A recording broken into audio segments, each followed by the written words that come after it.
नमस्कार जय जगन्नाथ मु शुभम प्रधान गोटे फ्रेश नुआ एपिसोड को आपण स्वागत। आज टॉपिक आपण मैंने तो समस्त जानी थंबनेल देखी ऑलरेडी आपण मैंने बुझी सारी थे जे कि ओडिया यात्रा जगत रो जो कलाकार माने अछंती वर्तमान से एबे संकट रे अछंती। कोन संकट रे अछंती आपण माने तो किंचित मात्रा निहाती भारे जानी थे जहाँ बर्तमान चर्चा रे विषय पलटि आपण माने यूट्यूब स्क्रॉल कले जो जिनस वर्तमान आसुची सामना को से विषय में वर्तमान आलोकपात करने को जाऊँगी। आशा करी आपण मानक समस्त अनुरोध करी जो मैंने कला प्रेमी कला को भल पाँच सिनेमा जगतर कलाकार हूँ कि यात्रा जगतर कलाकार हूँ जो मैंने भल पाँच से कलाकार मानक समस्त को हाथ जोड़ी विनम्र अनुरोध करुच्ची आपण मैंने काइंडली भिडियोटी को शेष जाए देखूँ। जदि मो कहिबार किसी त्रुटि थाए निहाती भावे मते क्षमा करेंगे। मो जो बुद्धि अच्छी मो बुद्धि विवेक को खर्च कर दुई पद कहूँ चेष्टा करी आम कलाकार भाई मान देखु जेहेतु मु जड़े कलाकार आउ गोटे कलाकार दुख मु देखी पारू नाही। देखंतु नरी पंडा होउचंती यात्रा जगतर जड़े पुराना कलाकार जो मन को देखिकी आजिर युवपीढ़ी कला प्रदर्शन करने यात्रा जगत को जीवाई से पाद बढ़ाऊँच किंतु तांकर अवस्था आप मन चिंता करते। गोटे कथा कही रखा चाहिए देखो जो नांडू बाबू आमर जे तुलसी जे ओनर से निजको कौन भावुं निजे जड़े भगवान ना कौन से जो पथरा कहते कलाकार को आप भिडियो देखिए आउ थे आपको स्क्रीन में प्ले कर देखी दिंतु। कलाकार संग मु रखिले से कलाकार ना न रखिले से कोटी कलाकार रहिबो मु चाकरी देले से चाकरी करिवो कलाकार संग चाकरी देले चाकरी करिवो सी के तांकी पचारे संग कोन उठा अछि मु कि संग जाने देखंतु से कहउछन्ती कोन एठी जे कि कलाकार कोन कलाकार संघ कोन जदि मु ताकू काम देबी से होउछन्ती ब्रह्मा भगवान से जदि मु काम देवी सी कलाकार नहले सी की कलाकार माने कलाकार एठी किसी कलाकार किसी वैल्यू नहीं जदि से काम देवे सी कलाकार आगे एठी गोटे कथा मु कहि रखियो चाहिए देखंतु कलाकार से कलाकार ताकू कहा जाए निजस्व जो कलाटा अछि से जे कोन जगह भी देखै परिबो रास्ता ऊपर भी से देखै परिबो मोबाइल रे भी निजे शूट करके कला देखै परिबो। गोटे कलाकार पई कलाकार संघ हुए आ कलाकार संघ पई बा से कला पई यात्रा अनुष्ठान हो बा सिनेमा हो बा किसी भी होना कहीं से कलाकार पाई होता है जो दर्शक माने आपन से कलाकार से रंगमहल से इंद्रभुवन से तुलसी से धरित्री छेना गोड़ कदली कहीं देखा जाती ये कलाकार को देखापी दर्शक मैंने जाती एटा मन रखते आपण मैंने कलाकार आपण मान पेटर दाना पशुची आपण परिवार से प्रतिपोषण करुँच गोटे कलाकार ही आपण घरे चुली जलुची आप भूली जातुनि आपण कलाकार नुहे कलाकार आपण यात्रा अनुष्ठान यहाँ भल भाव आपण मन रखु नांडू बाबू केतेटा सो कल्ड यात्रा मालिक माने मिसिकी कहउछन आमे जो यात्रा मालिक महासंघ अर्थ आप मैंने कौन जानते संघ कर संघर नियम आप जानते संघ उभय पक्ष को लेकिन करा जाए कौन अपर पक्षर कौन भूल अच्छी एपट साइड कौन भूल अच्छी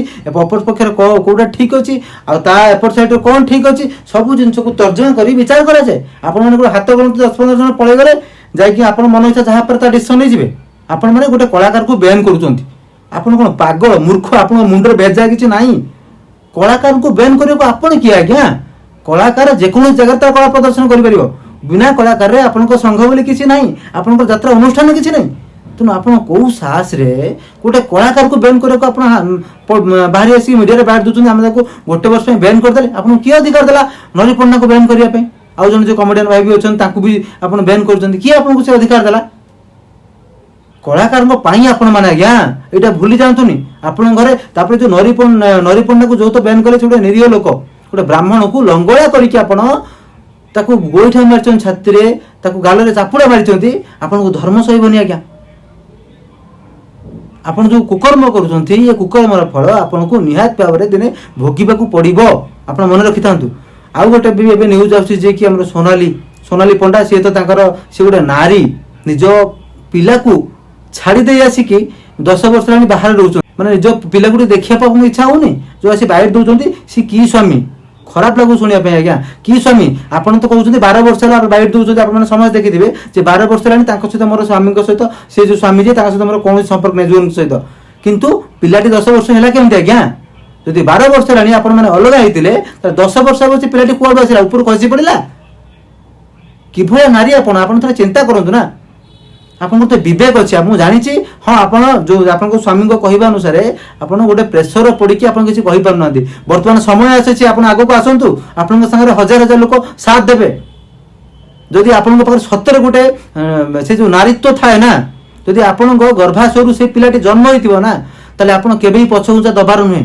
ଯଦି ଆପଣଙ୍କ ନିଜର ଚରିତ୍ର ଖରାପ ଥିବ ଆପଣ ପଛଘୁଞ୍ଚା ଦେବେ, ଏଇଟା ମନେ ରଖନ୍ତୁ। ଯଦି ଆପଣଙ୍କର ଚରିତ୍ର ଠିକ୍ ଥିବ ଆପଣ ସାମ୍ନାକୁ ଆସିବେ, କେଉଁଟା ସତ ଆପଣ କହିବେ। କେଇଟା ଟଙ୍କା ପାଇଁ ଆପଣ କିମ୍ବା ଡର ଭୟ ଭୁଲି ଯାଆନ୍ତୁ। ଡରେଇକି ରଖୁଛନ୍ତି ସେ ନାଣ୍ଡୁ ବାବୁ, ସେ ଡର ଭୟକୁ ପଛରୁ ରଖିକି ଆପଣ ଆଗକୁ ଆସନ୍ତୁ। ବହୁତ ଲୋକ ବହୁତ ଯୁବପିଢ଼ି ଆପଣଙ୍କୁ ସାଥ ଦେବା ପାଇଁ ଆସିବେ। ଆପଣଙ୍କ ସ୍ୱାମୀଙ୍କ କହିବା ଅନୁଯାୟୀ ରାବଣର ବଧ କରିବା ନିହାତି ଆବଶ୍ୟକ। ଆପଣମାନେ ଯଦି ପଛରେ ରହିବେ, ସତ୍ୟଟାକୁ ସାମ୍ନାକୁ ନ ଆଣିବେ, ତାହେଲେ ରାବଣର ବଧ ହେବ ନାହିଁ। ସେ ଅନ୍ୟାୟ ଅତ୍ୟାଚାର ସେମିତି ବଢ଼ି ଚାଲିବ। ଆପଣଙ୍କଠୁ ଶିଖିବେ କ'ଣ? ଆଜିକାଲିକା ଯେଉଁ ୟଙ୍ଗ ଜେନେରେସନ୍ ଶିଖିବେ କ'ଣ ଆପଣମାନଙ୍କଠାରୁ? କଥାରେ ଅଛି ମା ହେଲେ ପାଠୋଇ ଦେଶ ଯିବ ଆଗେଇ। ମାନେ ମା ପାଠୋଇର ହବାର ଅର୍ଥ କ'ଣ? ସେ ପାଠ ପଢ଼ୁ, ଆଗକୁ ଯାଉ। ଆଜି ଆମ ଓଡ଼ିଶାର ଜଣେ ଆଦିବାସୀ ନାରୀ ଆଜି ଦେଶର ରାଷ୍ଟ୍ରପତି ହେଇପାରିଛନ୍ତି, ଏତେ ଆଗକୁ ଯାଇପାରୁଛନ୍ତି। ଯଦି ଆପଣଙ୍କୁ ଭୟ ଅଛି, ସେ ଭୟକୁ ଦୂରାନ୍ତୁ ଆଜ୍ଞା। ଆପଣଙ୍କୁ ଆଗକୁ ଆସନ୍ତୁ, ଆପଣଙ୍କୁ ଆଗକୁ ଆସିବାକୁ ପଡ଼ିବ, ସତର ସାମ୍ନା କରିବାକୁ ପଡ଼ିବ। କ'ଣ ପାଇଁ ଏଇ ଜିନିଷଟା ଘଟୁଛି?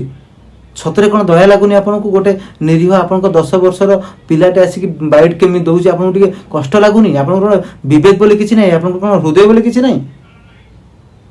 ଥରୁଟିଏ ଚିନ୍ତା କରନ୍ତୁ ନା, ଯେ ଆପଣଙ୍କ ଗର୍ଭରୁ ଜନ୍ମ ହୋଇଥିବା ସେ ପିଲାଟି ଭବିଷ୍ୟତରେ କାହାର ନାଁ ନେଇ ବଞ୍ଚିବ? ଆଜି ସେ ଛୋଟ ପିଲାଟି ଧୀରେ ଧୀରେ ସେ ବଡ଼ ହେଉଛି। ଥରେ ଚିନ୍ତା କରନ୍ତୁ, ଥରେ ହୃଦୟଙ୍ଗମ କରନ୍ତୁ। ପଇସା ପଛରେ ପଡ଼ି କି କାହା ଫୋର୍ସରେ ପଡ଼ି ଆପଣ ତାଙ୍କ ଏଗେନଷ୍ଟରେ ଜମା ବି ବାଇଟ୍ ଦିଅନ୍ତୁ ନାହିଁ ଆଜ୍ଞା। ଆପଣଙ୍କୁ ମୋର ବିନମ୍ର ଅନୁରୋଧ। ଆଉ ସେ ନାଣ୍ଡ ବାବୁଙ୍କୁ କହୁଛି, ଆପଣ ଯାହା କରୁଛନ୍ତି ସମ୍ପୂର୍ଣ୍ଣ ଭୁଲ କରୁଛନ୍ତି। ଆଗରୁ କଳାକାର ସଂଘ, ବର୍ତ୍ତମାନ ଯେଉଁ ଯାତ୍ରା କଳାକାର ସଂଘ ବାହାରିଛି, ଏହାପରେ କଳାକାର ସଂଘ, ସିନେମା କଳାକାର ସଂଘ ବି ବାହାରିବ। କଳା ହେଉଛି, କଳାର ଅର୍ଥ ଆପଣ ବୁଝିନାହାନ୍ତି। ଯଦି କଳାର ଅର୍ଥ ଆପଣ ବୁଝିଥାନ୍ତେ, ଦେଖନ୍ତୁ ମିଡ଼ିଆ ବାଇଟ୍ରେ କେମିତି ସମସ୍ତେ ଦେଉଛନ୍ତି। ଧୀରେ ଧୀରେ ଆପଣଙ୍କର ଯେଉଁ କୁକର୍ମ ଗୁଡ଼ା ବାହାରକୁ ଆସୁଛି, ସେମାନେ ବାଧ୍ୟ ହେଉଛନ୍ତି ଏବେ କହିବା ପାଇଁ। ସମୟ ମିଳିଛି, ସୁଯୋଗ ମିଳିଛି ତାଙ୍କୁ ଆଗକୁ ଆସିକି କହିବା ପାଇଁ। ଧୀରେ ଧୀରେ ଆପଣଙ୍କ ଗୁମର ବାହାରକୁ ଆସୁଛି। କେତେଦିନ ଆପଣ ଶାସନ କରିବେ? ଆପଣଙ୍କ ଗୁଣ୍ଡାଗର୍ଦି ଆପଣଙ୍କ ଘରେ ରଖନ୍ତୁ। ଆପଣ ଯେଉଁ ପଇସାରେ ଗୁଣ୍ଡାଗର୍ଦି କରୁଛନ୍ତି ବା ଆଗକୁ ଆସିକି ଧମକ ଦେଉଛନ୍ତି, ସେଇ କଳାକାରମାନେ ଆପଣଙ୍କ ଅନୁଷ୍ଠାନରେ କାମ କରୁଛନ୍ତି ବୋଲି 2 ପଇସା ଆପଣଙ୍କର ଇନକମ୍ ହେଉଛି। ସେଇ ପଇସାରେ ଆପଣଙ୍କ ଘର ଚଳୁଛି। ସେଇ ପଇସାରେ ଆପଣ ଗୁଣ୍ଡା ପୋଷା ହେଉଛନ୍ତି। ଯେଉଁ ଗୁଣ୍ଡା ଲୋକାଲ ଆପଣ ଯେଉଁ ଗୁଣ୍ଡା ରଖିଛନ୍ତି, ସେ ଗୁଣ୍ଡା ପୋଷା ହେଉଛନ୍ତି ସେଇ ପଇସାରୁ। ସେ କଳାକାରମାନେ ମୁହଁରେ ରାତି ଅନିଦ୍ରା ହେଇକି ମୁହଁରେ ରଙ୍ଗ ମାରି ଅଭିନୟ କଲେ ଯେଉଁ ପଇସାଟା ମିଳିବ, ସେଇ ପଇସା ଦ୍ୱାରା ହିଁ ଆପଣ ଚଳୁଛନ୍ତି। ତେଣୁ ସେ କଳାକାରଙ୍କୁ କେବେ ଅପମାନ କରନ୍ତୁ ନାହିଁ। କଳା ଗୋଟେ ଛୋଟ ଜିନିଷ ନୁହେଁ ଆଜ୍ଞା। ବର୍ତ୍ତମାନ ଆପଣମାନେ ବି ଦେଖିପାରୁଥିବେ କଳାକାର ସଂଘ ଏକଜୁଟ ହେଲେଣି। ଧନ୍ୟବାଦ ଦେବି ବାବି ପଣ୍ଡାଙ୍କୁ, ଯିଏକି ତାଙ୍କର ମାନେ ଟିମ୍ଟାକୁ ନେଇ ପୁରା କଳାକାରମାନଙ୍କୁ ନେଇ ଏକଜୁଟ ହେଲେଣି, ଯେ ନରୀ ପଣ୍ଡାଙ୍କ ସାଥ ସେମାନେ ଦେବେ ବୋଲି ଆଗ୍ରହ ହେଲେଣି। ବହୁତ ବଡ଼ କଥା ଏଇଟା। ତେଣୁ ସେ ଯେଉଁ ଡିସିସନ୍ ନେବାକୁ ଯାଉଛନ୍ତି, ଯିଏକି ଯେପର୍ଯ୍ୟନ୍ତ ତାଙ୍କୁ ନ୍ୟାୟ ନ ମିଳିଛି ସେ ପର୍ଯ୍ୟନ୍ତ ଆମେ ଯାତ୍ରା କରିବୁନି, ଏମିତିକା ଯେଉଁ ନିଷ୍ପତ୍ତି ନେଇଛନ୍ତି, ସେଥିପାଇଁ ହୃଦୟରୁ ମୁଁ ତାଙ୍କୁ ସଲାମ ଜଣାଉଛି। ଏବଂ ଏଇଟା ବି ଗୋଟେ କଳାକାରମାନଙ୍କ ପ୍ରତି ଗୋଟେ ପ୍ରୋତ୍ସାହନ।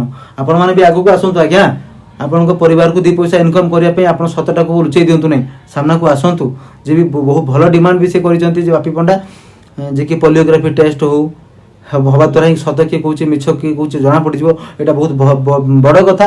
ମୁଁ ଆପଣମାନଙ୍କୁ ବି ଅନୁରୋଧ କରୁଛି, ଆପଣମାନେ ଯାଆନ୍ତୁ, ଆପଣ ଯେଉଁ ଦରକାର ପଡ଼ିଲେ ବି ମୁଖ୍ୟମନ୍ତ୍ରୀଙ୍କୁ ଦେଖା କରନ୍ତୁ। ଗୋଟେ କଳାକାର ପାଇଁ ଆପଣମାନେ ଆଗକୁ ଯାଆନ୍ତୁ। ଯେଉଁ ଆଗକୁ ତ ଆସିଛନ୍ତି, ଆହୁରି ଆଗକୁ ଯାଆନ୍ତୁ। ମୁଖ୍ୟମନ୍ତ୍ରୀଙ୍କ କାନରେ ବି ଏଇଟା ପଡ଼ିବା ଦରକାର। କାହିଁକିନା ଇଏ ବିଜେଡ଼ି ସରକାର ନୁହଁ। ବହୁତ ଜିନିଷ ଲୁଚି ଯାଉଥିଲା, ଇଏ ଆଉ ଲୁଚିବନି। ଏବେ ସୋସିଆଲ ମିଡ଼ିଆ ଯେଉଁ ରେଟ୍ରେ ବି ଆଗକୁ ଗଲାଣି, ମିଡ଼ିଆ ଭାଇମାନେ ବି ଯେଉଁ ରେଟ୍ରେ ଏବେ ନ୍ୟୁଜ୍ ପରିବେଷଣ କଲେଣି, ବହୁତ ବଡ଼ କଥା ବି ଗୋଟେ ଏଇଟା। ଆଉ ସରକାର ବି ଏହା ଏଗନେଷ୍ଟରେ ନିହାତି ଭାବେ କାର୍ଯ୍ୟାନୁଷ୍ଠାନ ଗ୍ରହଣ କରିବେ। ଆପଣଙ୍କୁ ମୁଁ କାରଣ ଓଡ଼ିଶାରେ ତ ରହୁନି, ଯେତିକି ଭିଡ଼ିଓ ମାଧ୍ୟମରେ ବାର୍ତ୍ତା ମୁଁ ଦେଇପାରୁଛି, ଆପଣଙ୍କୁ ଅନୁରୋଧ କରୁଛି ଆପଣ ଚେଷ୍ଟା କରନ୍ତୁ ମୁଖ୍ୟମନ୍ତ୍ରୀଙ୍କୁ ଦେଖା କରିବା ପାଇଁ। ନିହାତି ଭାବେ ସେ ଆପଣମାନଙ୍କର ଦୁଃଖ କଷ୍ଟ ବୁଝିବେ। ମୁଁ ବି ଜଣେ କଳାକାର ହିସାବରେ, ମୁଁ ସିନା ଓଡ଼ିଶାରେ ରହିପାରୁନି, କିନ୍ତୁ ଓଡ଼ିଶା ବାହାରେ ରହିକି ବି ମୋର ନିହାତି କଳା ପ୍ରତି ସମ୍ମାନ ଅଛି, ଭଲ ପାଇବା ଅଛି। ଆଉ ଯଦି ବି ଆବଶ୍ୟକ ପଡ଼େ, ମୁଁ ବି ଆପଣମାନଙ୍କୁ ସାଥ ଦେବି ବୋଲି ମୋର ମୁଁ ଆପଣଙ୍କୁ ଏ ଭିଡ଼ିଓ ମାଧ୍ୟମରେ ପ୍ରତିଶ୍ରୁତି ଦେଉଛି। ଯଦି ବି କିଛି ଆବଶ୍ୟକ ପଡ଼େ ମିଡ଼ିଆ ତରଫରୁ ବି, ମୁଁ ବି ଯେହେତୁ ମିଡ଼ିଆରେ ଦୀର୍ଘ 9 ବର୍ଷ କାମ କରି ଆସିଛି, ସେଇ ଫିଲ୍ଡରେ ଯାହା ବି ଆବଶ୍ୟକ ପଡ଼ିବ, ମୁଁ ନିହାତି ଆଗଭର ହେବି ଆପଣମାନଙ୍କୁ ସାହାଯ୍ୟ କରିବା ପାଇଁ। ତେଣୁ ଆପଣମାନଙ୍କୁ ମୁଁ ଅନୁରୋଧ କରୁଛି, ଆପଣ ଯେଉଁ ଧାରାରେ ଆସି ପହଞ୍ଚି ଯାଇଛନ୍ତି, ଏଠି ଯେଉଁ ଇଚ୍ଛା ପ୍ରକଟ କରିଛନ୍ତି, ଆମର ଇଚ୍ଛା ପୂରଣ ହେଉ, ଯେଉଁ ଦାବି ଉପସ୍ଥାପନା କରିଛନ୍ତି, ଯେପର୍ଯ୍ୟନ୍ତ ଦାବି ପୂରଣ ନ ହୋଇଛି ଆପଣମାନେ ତିଳେ ମାତ୍ର ବି ପଛଘୁଞ୍ଚା ଦିଅନ୍ତୁ ନାହିଁ ବୋଲି ମୁଁ ଆପଣମାନଙ୍କୁ ଅନୁରୋଧ କରିବି। ଏବଂ ନିହାତି ଭାବରେ ସତ୍ୟର ଜୟ ହେବ, ଧର୍ମର ଜୟ ହେବ। এই অধর্মী নাଣ୍ଡୁର ବଂଶ ନାଶ ହେବ। ବଂଶର ଅର୍ଥ ହେଉଛି ତା ଯେଉଁ ସାମ୍ରାଜ୍ୟ କରିଦେଲେ କଳା ସାମ୍ରାଜ୍ୟ ନିହାତି ଭାବରେ ଧ୍ୱଂସ ହେବ। ଏଇଟା ହିଁ ମୁଁ ଭଗବାନଙ୍କ ନିକଟରେ ପ୍ରାର୍ଥନା କରିବି। ପ୍ରଭୁ ଜଗନ୍ନାଥଙ୍କୁ କହିବି ଯେତେ ଶୀଘ୍ର ସମାଧାନ କରନ୍ତୁ, ଆମ କଳାକାର ବଞ୍ଚି ରୁହନ୍ତୁ। ଯେଉଁ କଳାକାର ରାତି ଅନିଦ୍ରା ହେଇ ନିଜ ପରିବାରକୁ ଛାଡ଼ି, ନିଜ ପିଲା ଛୁଆ ବାପା ମାଆଙ୍କୁ ଛାଡ଼ି ରାତିରେ ଆସି କୁଆଡ଼େ ପ୍ରତି 3 ଦିନ ଥରେ ସେମାନେ ସିଫ୍ଟ ହେଉଛନ୍ତି ଗୋଟେ ଜାଗାରୁ ଆଉ ଗୋଟେ ଜାଗା, ସେଠୁ ଆଉ ଗୋଟେ ଜାଗା, ନିଜର କିଛି ନାହିଁ, ଯାଯାବର ଜୀବନଯାପନ କରୁଛନ୍ତି। ଲୋକମାନଙ୍କୁ ଟିକେ ମୁହଁରେ ଟିକେ ହସ ଖୋଜିବା ପାଇଁ, ଟିକେ ମନୋରଞ୍ଜନ କରିବା ପାଇଁ ସେମାନଙ୍କୁ ଏମିତି ଅସୁବିଧାରେ ପକାନ୍ତୁ ନାହିଁ ଆଜ୍ଞା। ତେଣୁ ଆପଣମାନଙ୍କୁ ମୁଁ ଅନୁରୋଧ କରୁଛି, ଆପଣ ସେମିତି ଲାଗିକି ଥାଆନ୍ତୁ ନ୍ୟାୟ ପାଇବା ପର୍ଯ୍ୟନ୍ତ। ଜଗନ୍ନାଥଙ୍କ ପାଖରେ ପ୍ରାର୍ଥନା କରିବି ବହୁତ ଜଲ୍ଦି ଏ ସମସ୍ୟାର ସମାଧାନ ହେଉ, କଳାକାରମାନେ ଆଗକୁ ଆସନ୍ତୁ, କଳାକାରମାନେ ପୁଣି ତାଙ୍କର କଳା ପରିବେଷଣ କରନ୍ତୁ। ରହୁଛି, ଜୟ ଜଗନ୍ନାଥ।